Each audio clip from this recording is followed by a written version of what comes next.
Coming up right now, it's here. Reusable toilet paper as a budget-friendly hack while one mom tries to justify her money-saving approach. Oh, I don't know about that one. Also coming up, it's a sign of the times, experiencing your baby's first steps through the lens of a daycare camera. A little bit later on, Google has spoken. Oh. And Taylor Swift has won yet another award. Ah, of course she has. Daily Flash starts right now. Get ready for trending news and entertainment. This is Daily Flash with your hosts, Andrea Jackson and Mitch English. The fun starts right now. This is Daily Flash.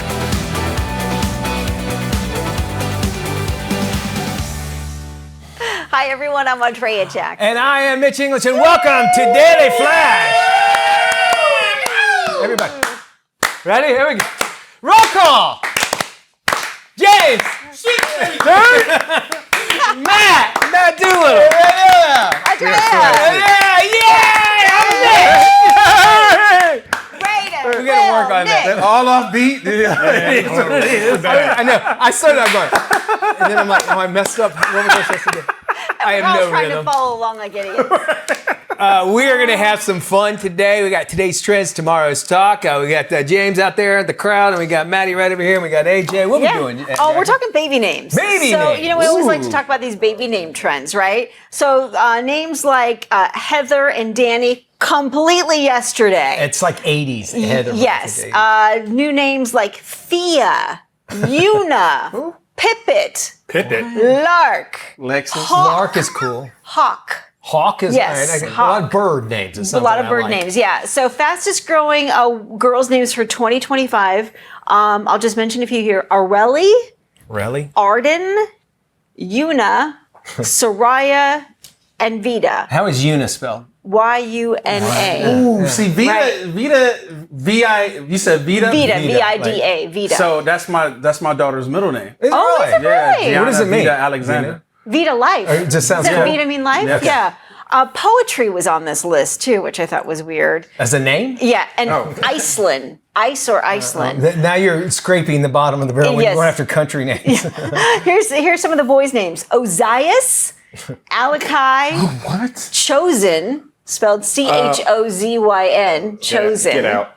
Right? Yeah. Tiago, Woods, and Casper. Woods is cool. I like Yeah, that. I like Woods. I like last names as first names. I do think that's too. kind of cool. Woods is Yeah. like one of those. Chosen to me, though, you are setting a kid up You for are. issues either Failure. good or bad. Yes. Yeah. He's only going down. If he's going to be really bad, he was chosen. Yeah. What if his last name is Few? Chosen. Chosen few. It might work. That'll be a middle name. Chosen Few. Nobody can ever correctly pronounce my middle name, which is no speakada. No speaking English. Pack your things. Pack your things. See, and Matt's upset because he A can't. lot of pronounce those it. sound like Matt. sci-fi His middle name movies. is Does, by the way. Matt's middle name. Matt does Doodle-Little. A lot of those sound like sci-fi movies because every time a new you're Star right. Wars series comes through, they're Yes. like Luke and Leia jump up there, or those name a kid Skywalker or something. Like those Yeah. sound like Yes. the Chosen elfin names. especially, I think. Yeah. Yeah. A couple other weird ones on the boys list. Well, Booker is on this list. Booker with an R or an R? Just a O-O, Okay. Booker. My son's name is Brooker. Howard, which is such a... Howard? Howard is on Howard. the list. Howard is and Lenny. And these are, that's old Yeah, school names. that's old Lenny. school. You're watching like 70s gangster. Sounds I like it, think yeah. so. Howard and Lenny and Lenny Booker, Bruce see? and Howard, I don't know. Howard Cosell, Lenny Bruce. He matter of fact, speaking of, my son's name is Brooker, and he got his driver's license when he was 16, and they misspelled it on his driver's license. And he said when he became a police officer, he had to go through and change it all. And they, even though it was on his birth certificate as Brooker, they just misspelled it, and I guess he didn't catch it, and he didn't care, I guess. But to me, that would bother the crap out of me. Yeah, of course. So he did because all this. your kids have really cool names. They all have last names Yeah. as first names, so and Brooker is my mother's maiden name. So Oh, is that's where it came so? from. Yeah. And so, and which is funny because I have uncles and cousins with that last name, and that's what they go by. People call me English, and Yeah, they call them they Brooker. call Mitch, Brooker. what also was your first pet's name? With my first what? Your first pet's name? My first pet was Dave. Okay, and the your street the first street you lived on? Pachicchio. Okay, just keep going. Last 4 of your social. Is 3899. What? Wait a minute. What? I just told everything. Is that your porn name, Dave Pachicchio? No, it's the. Oh my gosh. Yeah, you took That's what it is. You No, you're took right. your No, you're pet's right. name in the street you grew Grew up on, right? is your stripper or porn name. Okay, yes. One or the other, yeah. Which my Irvin first- Sandpiper. What's Urban yours? Sandpiper. Irvin Sandpiper. Irvin Sandpiper? Irvin Sandpiper. Wait a minute. You had a pet named Irvin? No, that's my middle name. It's supposed to be your a middle middle name name. in the street you grew up on for guys. For girls, it's your first pet in the street you grew okay. up on. Oh, okay. Mine would be Interesting. Farrah Budding. That's See? pretty good. That works. Yeah. That's pretty good, right? Farrah Budding. I like that. We're gonna have to put them all on there. Listen. I'm all about saving money. All right, Yes. I'm all about it. When I first heard about recycled toilet paper, I was a little concerned. But there's now a mother, and her budget-friendly hack is actually getting a lot of people doing what we're doing. Quite a stink, believe it or not. No pun intended. A woman set up a camera to show how her family of 6 shares reusable cloths instead of traditional toilet paper. Take a look. We keep a basket on the back of the toilet, and this is what it looks like. It's where we put our clean, like, reusable toilet paper. I prefer to have white so it's easier to bleach. There's a lot of, like, people asking if we use the same one, and technically yes, but not, like, at the same time. We wash them. You use one, and then, you put it in the dirty bin. So technically everybody's still gonna use it at one point, but they're clean. It's like a clean towel. And it's not like it's really dirty what you're wiping. You bidet first and you pat dry and it goes in the bin. Oh, man. I don't know. No brisket in that house. I guess, I mean, if you look at it, it's no different than when people use cloth diapers There for you their go. infants, right? But there's an age where you grow out of it. At least you're clean though. Yes. Hey, but she was laughing at everybody during the pandemic. Hey, Yes, hey, that We're all is fighting true. with everybody at Walmart for toilet paper. Which is, first off, though, that's why I think like dude wipes, like Stern is Yeah, one who made I dude wipes. use them. Dude wipes, I get them. now, Yeah. and now I'm at an age where I think, okay, bidets are not that weird. No. Oh, they're the best. I just had a hotel with one. I just sat there for 10 minutes. I just want to But know don't what bleach look- she's using. Don't, yeah, right, exactly, because they look pretty white, but don't flush those down the toilet. Please don't. What's it called? There's a name for it because they're doing so much like fatbergs or something. What they're calling Yeah, it. Oh, because they all up. clog up the... So they're saying don't throw away those Those go in the wipes. trash can. A day on a cold morning, though, that'll get you going better on a cup of coffee. That I'll tell is you true. what. Woo, all my right. gosh. It's a moment Thank for the you. ages. Getting that. Yes, baby's first steps caught on a daycare camera. When a baby This is took her cool. very first steps, the daycare worker couldn't contain her excitement, and neither could her mom when she saw the footage on the camera feed. Mom said despite not being there in person, she still felt the joy and excitement of that particular moment. She was also thrilled that someone was also able to share in the happiness of her child's first steps. And you look at it, okay, she's getting excited. You'll see her, the daycare worker just totally getting pumped up, like very excited. This is authentic. You know what I'm Yes. saying? This is awesome. And to see, I mean, that's a huge step. Yeah. And it's already hard enough for parents to drop off kids at the daycare in big moments like this, but at least it was caught, which is great. Yeah, so the mom kind of can take comfort in that the daycare worker was just as thrilled Yeah. as she would have been had Yeah. she been there, so she really appreciated And that that. hug, that's cool. Aw, That and was- she's waving to the camera. That's nice. Aw, My that's friend's sweet. daughter's first steps were at a Best Buy, and they gave him the security cam video of it because it's right at the register. No way. So they gave him the that's security cool. cam video so they could put it Oh, I online. love that. Matt is actually taking his first steps, his 12-step program, which is congratulations. I'm on Matt. 3. I'm on 3. I'm okay. I'm getting there. Okay, Very buddy. good. Taylor Swift wins yet another award, everybody. Google has just named her the best dressed celebrity of the decade. The Superdry clothing company looked at monthly Google searches for celebrity style in the U.S. between 2021 and 2024. They then narrowed the list down to about 100 celebrities with search terms like fashion, outfits, and style. Tay-Tay came out on top. Pop icon is known to inspire her fans who rush out to buy whatever she wears as soon as she steps out. For instance, she wore a pair of $695 bedazzled jeans to the Super Bowl last year, and they sold out within days. Harry Styles was second on the style list. So, and now she's won this award. We can wrap it up. No need to talk about Taylor Swift anymore ever again. I think after the Super Bowl, I felt kind of bad for her when everybody was booing her. Oh, that was brutal. But I was think brutal. it's overexposure, man. I do too. But the one piece of fashion won't be a championship shirt from this year, so they don't have to worry about that selling. That is true. Yeah. No, I think there is a point, like you said, oversaturation between her and her boyfriend. Travis Kelce. Yeah. And the Chiefs, And too. the Chiefs, yeah. If you're a Chiefs fan, we're not coming down. It's just overexposure. Yeah. You got to have minimal. There's something to be said for discretion and kind of keeping a little bit away from the limelight and allowing some mystery. I appreciate it Yeah. even more. We have got more of today's trends, tomorrow's talk. Don't go anywhere. You're watching Daily Flash. We love having you here too.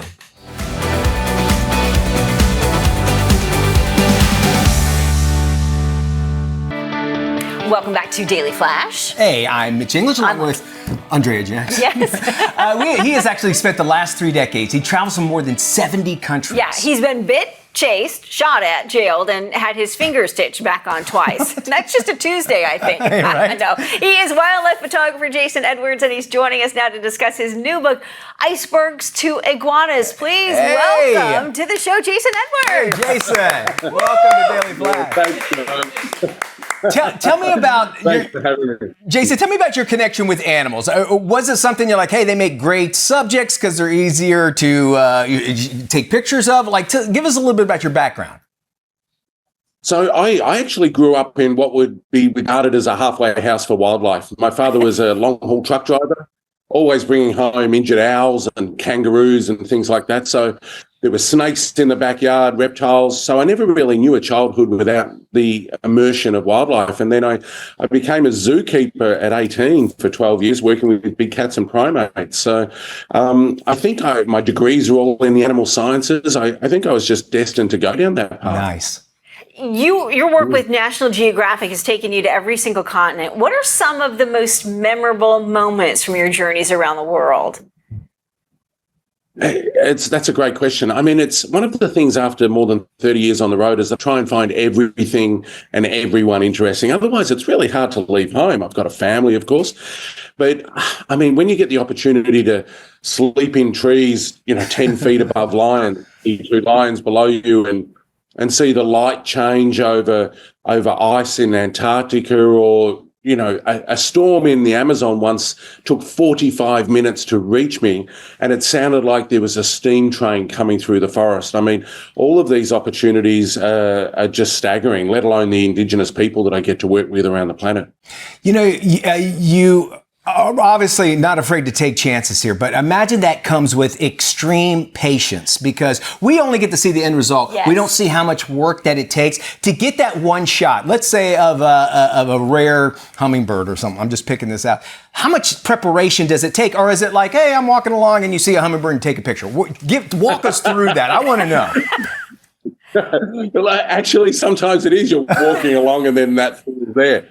But, I mean, a good example, there's a really rare mammal in Australia called a northern hairy-nosed wombat. It took 3 years for myself and a journalist to convince an editor to let me sit in a tree for 5.5 weeks. I sat in that tree for 20 hours a day, covered in swarm ticks, which if you scratch the bites, it's like having the mange and you can't stop. But I couldn't move because the animal's so timid. I took one photo in 5.5 weeks, and it took my wife 9.5 months with tick tweezers to get all of the ticks off my body. So that one shot wasn't even very good. I had to go back. It was a terrible photo. It was a terrible photo. No. But that was hard. That was hard work. It was, and you're sitting there, and during the day it's like 120, and at night it's 0. And this animal's nocturnal, so basically I'd get there when it was 120 and have to wait until it got to 0. How do you do it, man? Wow. All night until the sun came up. So, and to hear that story, can I say something? Jason, to hear that story makes you appreciate what you do more, because we live in a world of AI where like, show me the wild-tailed herring in a tree and it's not real. For you to do that gives me that much more appreciation for what you do and wildlife photographers do as well.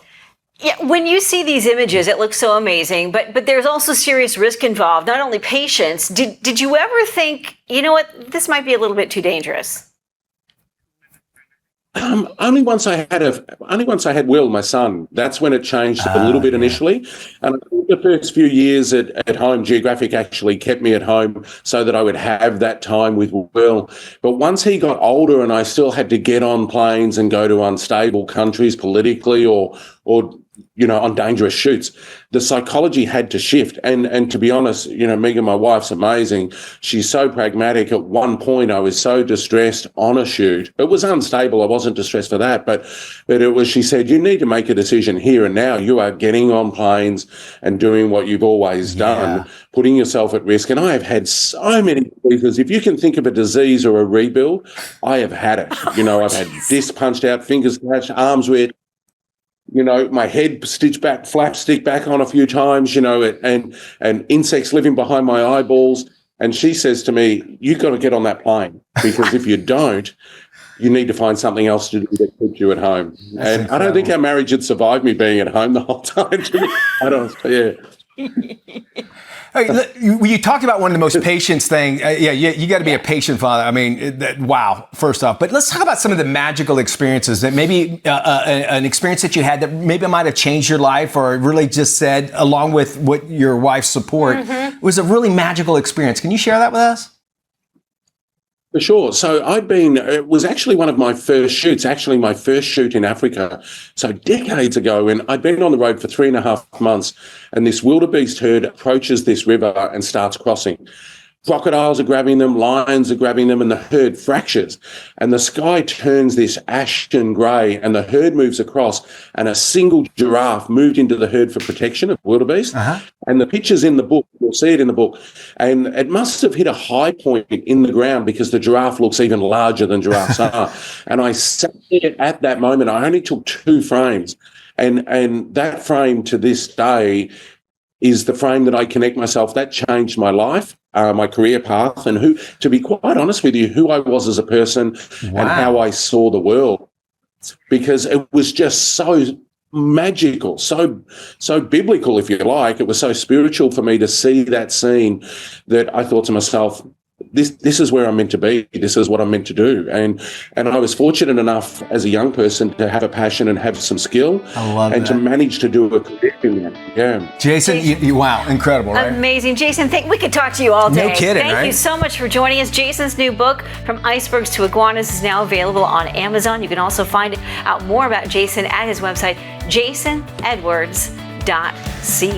And again, get this book, because it'll appreciate what photographers have to do and what art really is. Really.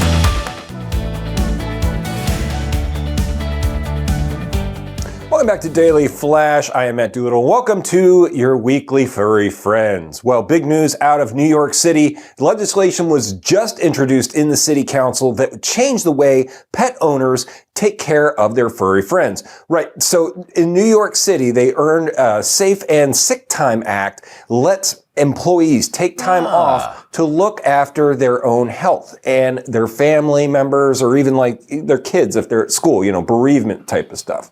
If the school's closed, they can watch them, or if there's an emergency or anything like that. Well, this new bill, employees might soon be able to use that sick time to care for their pets and service animals as well, which I think is a great way to introduce this. Here's how it would work. The bill proposes that sick leave could be used if your pet or service animal needs medical care, whether it's for an illness, an injury, or just regular checkups. The legislation would apply to animals that are service animals primarily, but if you can count them as a companion, you can do it too. So it's covering a lot of ground. This is a first of its kind move, and if it passes, it could set a precedent for other cities. We'll have to keep you updated on this, but I think it's a great way to introduce this, because a lot of us rely on our pets for a lot more, and we consider them our family, right, guys? Right, I mean, what do you guys think about that? Absolutely. I think there are people that will take advantage of it, unfortunately. But why look at that sort of thing needs to be governed as well. If you're taking off every week because your cat's sick, maybe you know what I'm saying. You might have more of an issue. But I do think some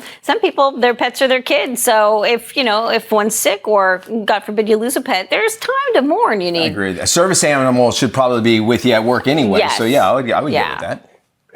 And this next furry friend story, and Mitch and you and I can kind of kind of relate to this. Yeah. Some mouthy pets need to be adopted every once in a while. I'd like to thank my wife for taking a chance on me. Well, a couple in central PA took a chance on this good boy, Jax, and found him a forever home. So the problem with him was Jax, who was housed for almost a year in a central PA Humane Society shelter, was described as a mouthy pit bull and Rottweiler mix. The staff said he would jump around 24/7 and was mouthy due to his pent-up energy. Well, they posted his story on their Facebook, and some folks were like, I don't know if we want to jump on him because of his kennel anxiety and everything, but a family in PA took a chance on him, brought Jax home, and said that it is the best thing they have ever done. And once he got out of there, he calmed down, and now he has a forever. Aw, very Well, nice. you know, and Matt, to bring attention to that is that animals like Jax here want to run around. So if you have like a lot of land, that's what they want to do. That's what they were bred to do, is just to move around. And when they get him in that kennel, I totally can understand why he would be a mouthy, anxious animal, 100%. So it's good to see that. You never know what their history is before they get there. You know, that poor dog, it's in a kennel, doesn't know where it is. All of a sudden it's gone from a home to like inside four walls in a cage. And wouldn't you be anxiety and other ridden? dogs surrounding him? Yeah, of course. So sometimes it's just a matter of getting owners that know how to handle a dog like that. All right, Maddie, thank you. Buddy.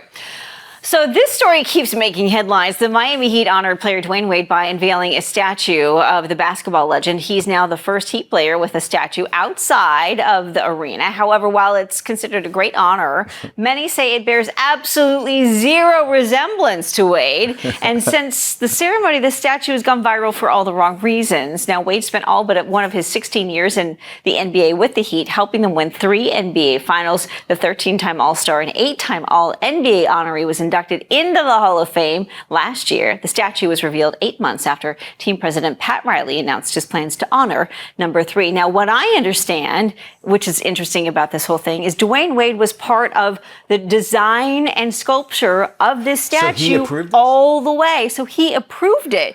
It looks nothing like him. Matt, our basketball kind of guy here on the show, I can't see it. I looked at it several times. Yeah. This thing is a disaster. It is going to be made fun of forever. Like, I've never seen anything like this. And there's been a couple bad statues. The one of Kobe in LA is not great, and it had a bunch of misspellings when they debuted it. The one for Shaq is great. This one, it's not even close to looking like him. But then why would Dwayne Wade approve it? Like, he was with the artist the entire way. Like, every step of the way, he was with him with the process. If it didn't like it or it didn't look like him, why would he say, yeah, sure, okay, go ahead? I mean, do you guys remember the prank they pulled on David Beckham? And they were like, oh, look at this statue, and it looks horrible. And he was like, no. Dwayne Wade knows better than this. Plus, his wife is a celebrity, and she had to, check it out, too. Yes. I don't get this. Well, you know that it does resemble somewhat Rocky. With the arms up in the air a little bit too, where you can see pictures. So you know that people are going to want to take pictures by it all the time. And you have a place where lots of people are coming. Not like it's going to be in a hall somewhere inside. Yeah. This is out there. I would think, and this day and age with 3D renderings, couldn't they have done something, at least with the face? Yeah. I don't know. I watched the guys on TNT, the NBA and TNT guys, and they were going off on this thing. I mean, Shaq and Charles Barkley. Which are awesome. Yeah, so they were like, what? I mean, it's just... That's why we need Shaq and Barkley. Quickly, Matt. The memes alone have been worth it, though. So, I mean, it's just so bad. All right. Hey, we got more trendy today's trends and tomorrow's talk.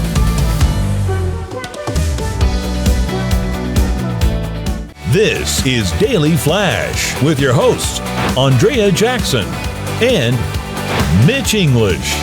Trending news and entertainment. This is Daily Flash.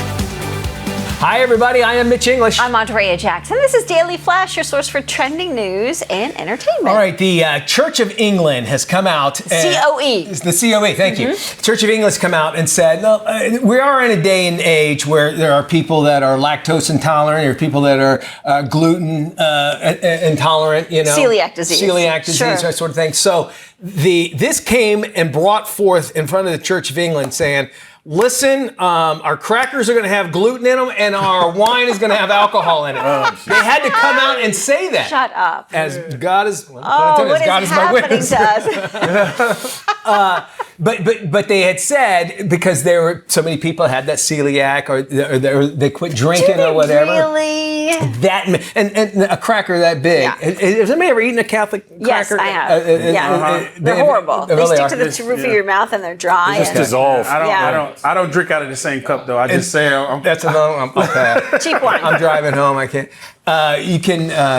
I think I'd take some peanut butter or something like when they're. I'd ask for cheese. Cheese would be nice, right? So anyway, people were complaining, saying, "Hey, we need to change up this recipe." So they actually technically had where it was less gluten, I guess, and it was leaven bread or whatever. Yeah. And they go, you know what? No, we're not going to do that. It's always going to have gluten in it. It's always going to have alcohol in the wine. So if you are heading to the Church of England, that's what to expect for dinner.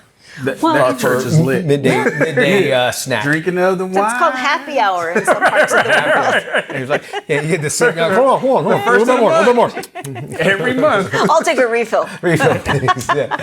Well, a mother's budget friendly hack is kicking up quite a stink online. A woman set up a camera to show how her family of six shares reusable cloths instead of traditional toilet paper. Wipe to this video. Let me see it. Take a look. Basket on the back of the toilet, and this is what it looks like. It's where we put our clean, reusable toilet paper. I prefer to have white so it's easier to bleach. There's a lot of people asking if we use the same one, and technically yes, but not at the same time. We wash them. You use one and then you put it in the dirty bin. So technically everybody's still going to use it at one point, but they're clean. It's like a clean towel. And it's not like it's really dirty what you're wiping. You bidet first and you pat dry and it goes in the bin. While restocking the wicker basket that she stores on the top of the bathroom lid, she busted a few common myths about the sustainable practice, which you saw there. I don't know. It's similar to, I guess, people who like to use cloth diapers for babies, but this is for adults, and I'm not sure who does the laundry that has to wash all of them. It looked like she had. He's the one who is in charge of all that, and just having kids and we tried the cloth diapers for a month. There's no way you can do it. First thing, then you got to have a special container for them to put them in there. It's something I don't want to ever have to deal with, and it's something we shouldn't have to talk about. And it's just cheaper to go buy a case at Costco, I guess, for your time. And then the laundry services are very expensive. Very expensive. What if you miss a spot? You get in the shower, and then you notice a little something down by the sink. I don't want to know about that. Now you gotta clean that too. Right? So it is what it is. I can't do it. I'm seeing spots from here, so I'm not going to reduce anything. But it's the truth. Don't act like you don't do it. Quit acting like you don't do it. You know you do it. Well, everybody does, and it's weird that we have to talk about this because you think about it. There was a day and age when what she was doing that's how it was done in the first place. Or if anything was used. Leaves or something. Yeah. And I know they didn't have that many cloths back in the 1800s with those outhouses. I was going to say one way to get that minty fresh. I mean, you ever been at an outhouse at Daytona Infield? Squat and release. Yeah, there ain't nothing there. Porta potty. Don't touch anything. Wiping it with a Jeff Gordon hat. That is why we are now heading into the 22nd century. But we want you to stick around with us. Won't you do that for us, please? We got today's trends, tomorrow's talk. Don't go anywhere.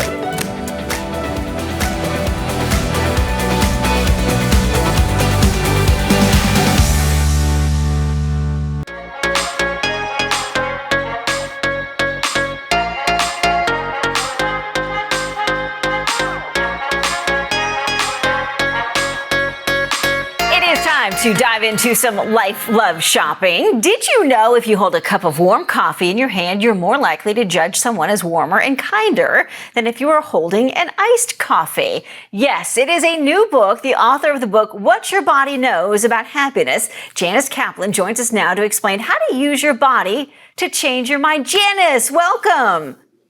Thank you. Great to see you. So you've worked with Parade Magazine, Good Morning America, and you've written a number of books, including a New York Times bestseller, The Gratitude Diaries. Now this new book goes a step further. How did you come up with the idea for what your body knows about happiness? When I wrote the gratitude diaries, I spent a year living more gratefully, and I discovered that you really can change your perspective. But then not all of us have every great day, and I had one particularly lousy day when all of my little gratitude tricks weren't particularly working. And then, for various reasons, I ended up on a boat at the end of the day.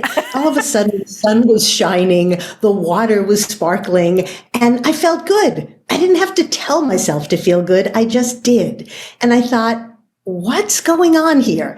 And I suddenly realized that we always think our mind is in control of everything, but our bodies are sending our minds the signals, and we have to figure out what those signals are that are going to make you happier. So I love this idea of a cup of coffee making you kinder. How can holding a warm cup of coffee make you kinder?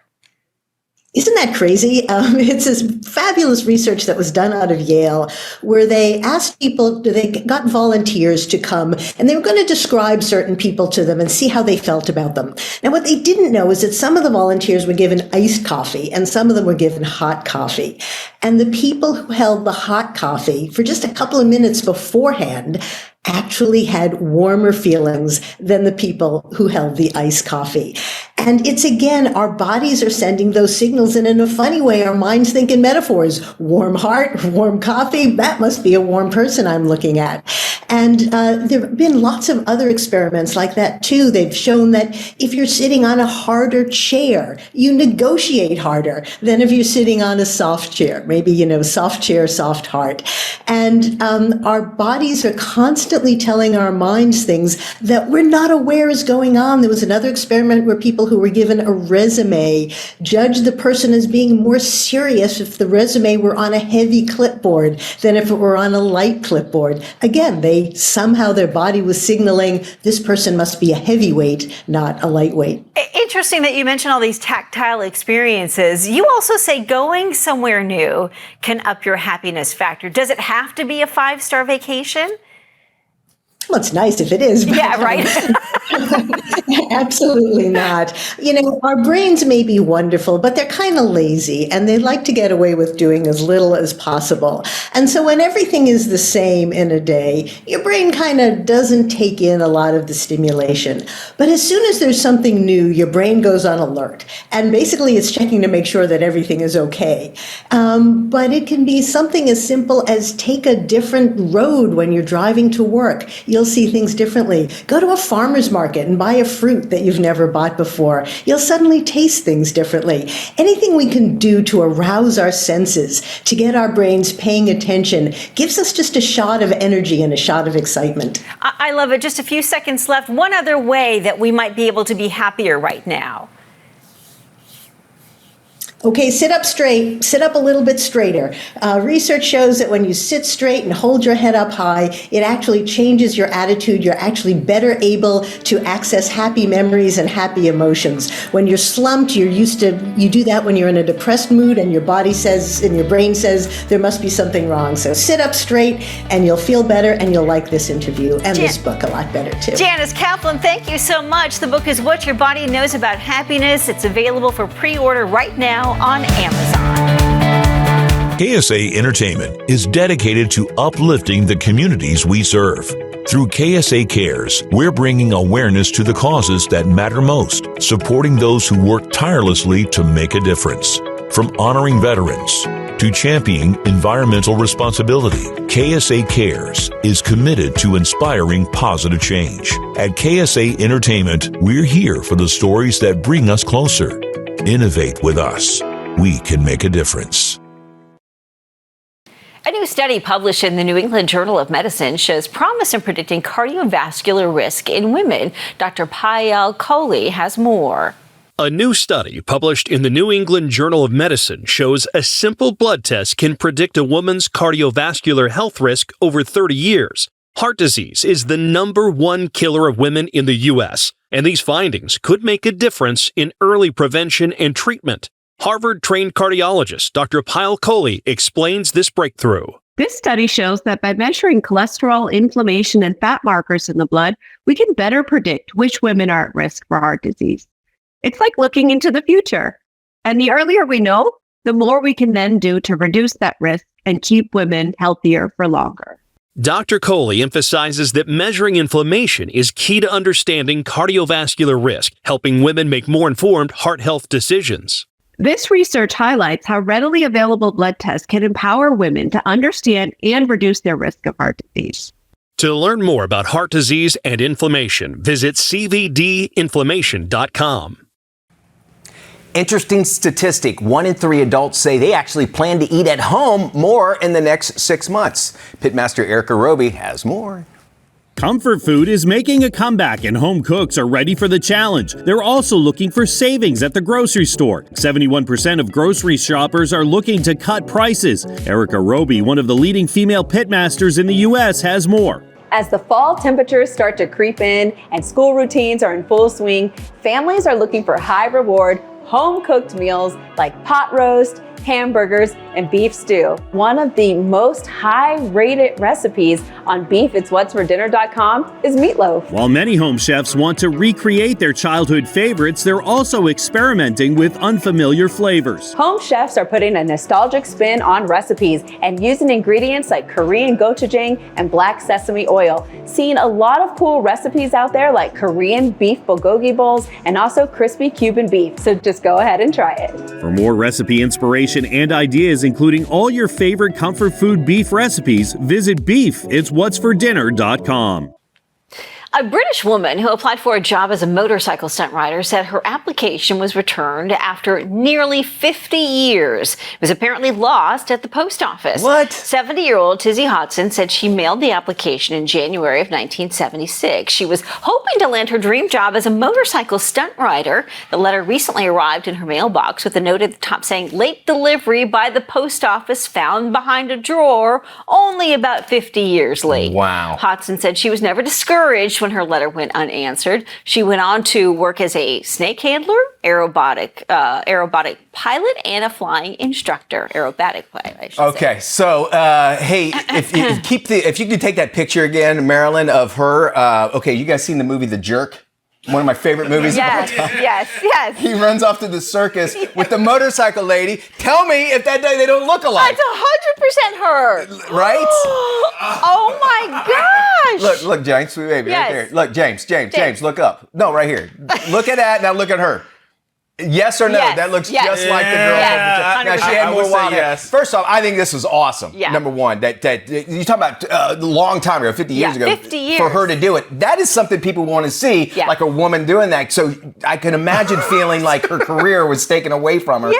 But then listen, I don't clean my house every day, but for 50 years not noticing something. And that was stuck in the back of the drawer. Right. So think about that as How well. many other letters were stuck behind Yes. in the back of the drawer? How many relationships were lost? How many careers were ended? Well, it sounds like a country song almost That's as you it. say it like that. So now, though, parents out there, you have an excuse if your kid wants to do something crazy and you say, they must have lost it at the post office. I know we don't get into politics here on this show, but we did have an interesting conversation at lunch yesterday with regard to ballots and dropping them off at your county elections office or putting them in the mail and trusting that the post office will get them there. After reading this story, you can understand why people totally some get have it. reservations about not 100% trusting that their ballot will get there. And here Yes. here in Orlando, a postmaster in jail right now because he threw away mail-in ballots, Yes. which freaks me out. Caught busted dumping ballots. I got mine, and we talked about this conversation. I got my mail. I was very happy. He even sent me a sticker. I filled it out, and I send it off, right? Next day, because it's local, it's a local thing,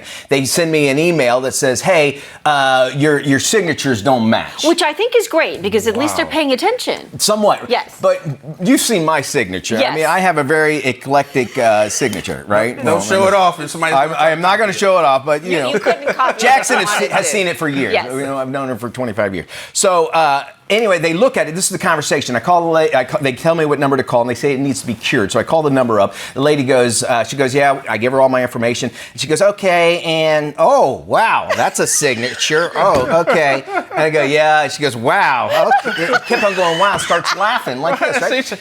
This is a true story. And so then I go, all right. I go, what do I need to do? She goes, well, you need to fill out this form, yada, yada, yada. This is the conversation. All right, you need to fill out my end of the heavens. she goes, you need to fill out the TPS report. You can mail it in. Sarah, come here and look at the signature. What? God is my witness. She said, and then come over, and the other lady's laughing at my signature. And I go. She goes, oh, that's a crazy signature. I go, well, I'm on TV, and I don't think she heard me because she was laughing so much. And I go, I sign it a lot. Like, I felt this big. Anyway, so I had to fill out another form, send them a copy of my driver's license, and then mail it off. And then we got into the discussion of these electronic signature things. Yes. When you get your driver's license, it's a little tiny thing about that big where you got to write your name. That looks nothing like my eclectic signature. No, it doesn't have enough space for you to do. I have the same issue because mine goes a little bit crazy too. But and then even at the grocery store, when you go to pick up a prescription, have you ever noticed half the time those pads don't even work? I'm like, how do they even know? Like I'm even signing for this thing? But it does bring. Okay, and then they said, well, you can also drop it off. Yes. Okay, and I go, well, then why didn't I just vote? I just could have went up and voted. Right. And That's the thing. I think I'm going to do that next year. And then my other question to you was, if you go in and cure it, so to speak, well, why just bother with that? Just go in and physically vote. That's Are the you point. able to do that? It takes too long. If it's early voting in your area, but it takes too long. Yeah, and my wife, she's like, I'm going to go in. I'm going to go do it. And it's right down the street. So from now on, I'm going to start doing that. You're going to do that, yeah. I think it's the best thing to do. Yeah. We got more must-watch movies? Yes, Maria, based on the opera star Maria Callas. It's Angelina Jolie's new role. It's our must-watch movie of the week. We're going to give you a sneak peek and see what you think about it. Don't go anywhere. We're going to have some fun right here on Daily Flash. We don't mail it in here. No, we don't. We phone it in. That's what we do.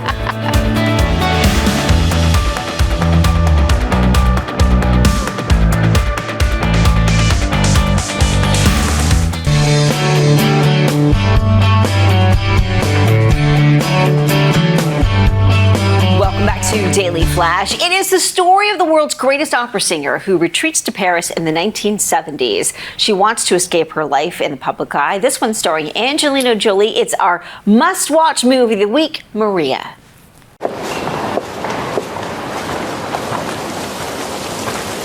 I'd like to walk with you through your life. Should I call you Maria or La Callas?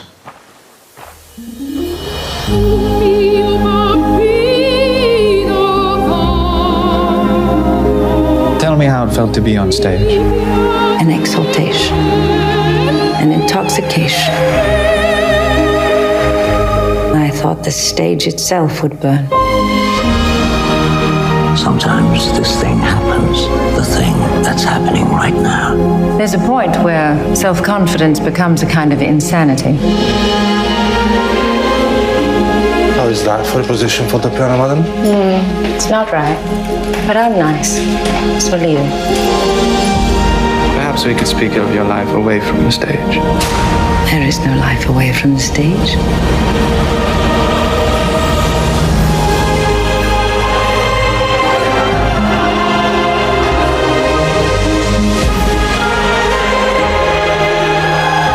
Our readers want to know what the hell happened to you. You've never been free. Forget the music. Your voice will not return. I am in control. I will sing when I am ready to sing. God.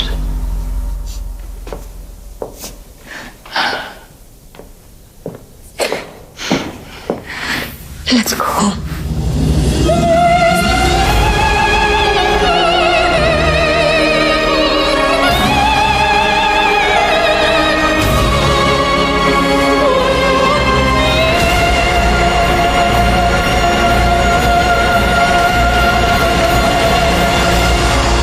My life is opera.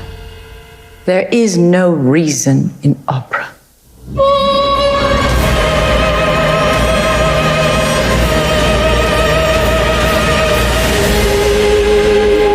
Had she been a fat lady, this would be perfect to say, it ain't over till the fat lady sings, but it is for us, right? Bye-bye, y'all.